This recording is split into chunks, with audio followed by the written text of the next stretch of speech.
You've had quite a few setbacks in your adventures, and I think people who go on adventures tend to have a lot of things that don't go as planned. What life lessons do you draw from these, and that you speak about at when you do public speaking and when you write books on the adventures? Yeah, sorry, you broke up there for the question. What life lessons do you draw from, especially from setbacks, but from the challenges that you overcome during these adventures? You know what? The two things I've learned with all these adventures really is one is don't listen to other people because you'll always, whenever you put yourself out there, there's a lot of people who say you can't do this. There's going to be a lot of people who say no. Their default answer seems to be no for some reason. Don't do this. You can't do this. You're going to die. So the first thing I've learned is don't listen to all those people. So that's the message I try and tell people. If you've got an idea, go out and do it. There's a great guy called Ron who's cycling through every country in Africa at the moment, and he had the same problem. People told him you can't do it. You're going to get mugged. You're going to get kidnapped. But actually, he's on week 68 now. It's incredible. And the second thing I've learned is we're all a lot more physically and mentally capable than we think we are. I'm not an athlete. I'm not an Olympian. I've got no bones made of titanium. I'm just this little kid. I'm only 5'8". I only weigh 62 kgs. I'm not this huge, bulky person. If I can go out and do these long things, and trust me, anyone out there watching this who's got a big idea, I say go for it, because 9 times out of 10 you'll surprise yourself, I think. In terms of planning for an adventure, an extreme adventure, how does financial planning form part of it, and what tips would you give to people who are looking for a similar type of adventure, maybe a smaller one, but what kind of tips would you give to them in terms of budgeting and in terms of planning financially for an adventure? It all depends on what you're doing, like firstly, things don't cost as much as you think they do. I have a friend, Al Humphreys, who cycled around the world for 4 years on £7,000. So you honestly really don't need as much as you think you do.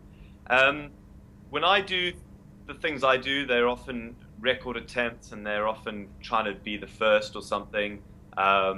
They generally cost a little bit more, and I do the sponsorship route, and that's how I go down that path. And it's just a case of working with sponsors, with kit sponsors, financial sponsors, and you sell them a story in a way. But then also I write books and do talks, and I save money on the sideline. I live a simple life on my 85-year-old boat, which is leaking.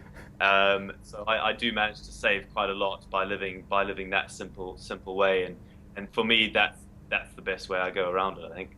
And what message do you have to workaholics tied to their desks around the world? Sorry, you broke up there. What message? What message do you have to workaholics who are tied to their desk? I mean, I'm pretty tied to this desk. My message for workaholics. Well, a workaholic likes his job, technically, I think.